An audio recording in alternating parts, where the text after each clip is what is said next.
Imagine this, you're driving down a quiet road one evening, maybe coming back from work or just running errands, when suddenly you see a man pulled over on the side, hood of his car up, his little daughter sitting patiently inside. He doesn't look like someone with time or energy to spare, but there he is, helping another stranger, a woman, whose car had broken down at the worst possible moment. Now pause for a second. If you stay until the end of this story, you'll find out why that little girl looked up at the woman, smiled, and asked one life-changing question: can she be my mommy? If this story touches your heart, make sure you hit that like button and subscribe, because stories like these deserve to be heard. Daniel had been raising his daughter, Lily, on his own for almost 4 years. His wife had passed away suddenly after an illness, leaving him not only broken but lost in a world where every decision, big or small, now rested on his shoulders. The nights were the hardest. When Lily asked why mommy wasn't coming home, or when she clutched her teddy bear close, waiting for answers Daniel couldn't bring himself to give. He worked long hours as a mechanic in a small auto shop, and even though he came home exhausted, he always made time to cook Lily's favorite spaghetti, read her bedtime story, and tuck her in. He wasn't perfect, but he was trying. One Saturday afternoon, Daniel and Lily were heading home from the park. Lily had her ice cream dripping down her fingers, humming a song she had made up. That's when Daniel noticed a car parked awkwardly by the roadside, steam rising from under the hood. A young woman stood outside, looking distressed, talking on her phone but clearly getting no help.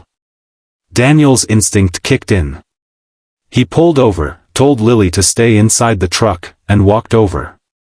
"Looks like you've got an overheated radiator," he said kindly, rolling up his sleeves. The woman introduced herself as Emily. She had just moved to town for a new teaching job and didn't know many people yet. Her gratitude was written all over her face as Daniel worked quietly, tools in hand, showing the kind of patience and skill that comes from years of fixing things, cars, yes, but also his own shattered life. When Emily offered him money for his time, he shook his head.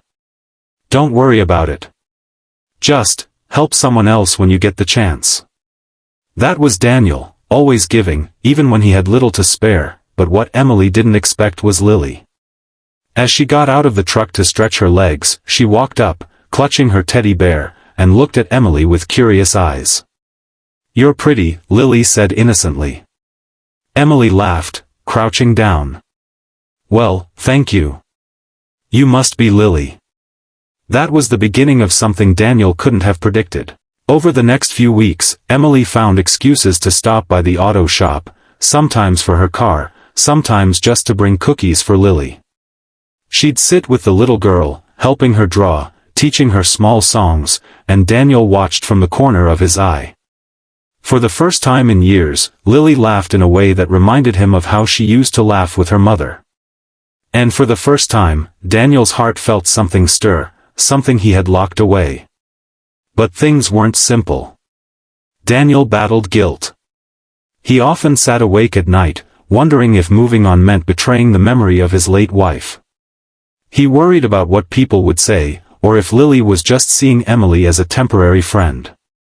Emily too carried her own scars. She had come out of a difficult relationship, one that left her questioning if she could ever truly belong somewhere.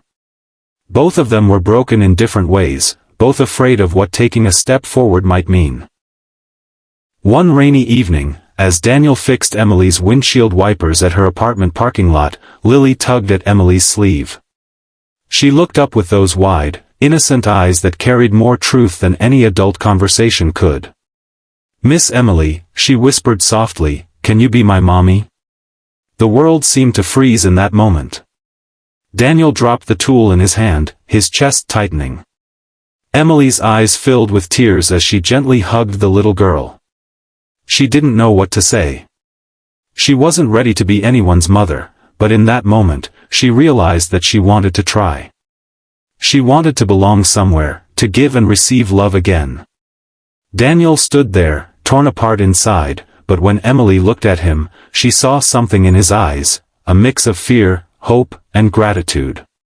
Slowly, Emily said, "I don't know if I can be a mommy, Lily, but I can try to be here for you. As long as you'll let me. From then on, things began to change.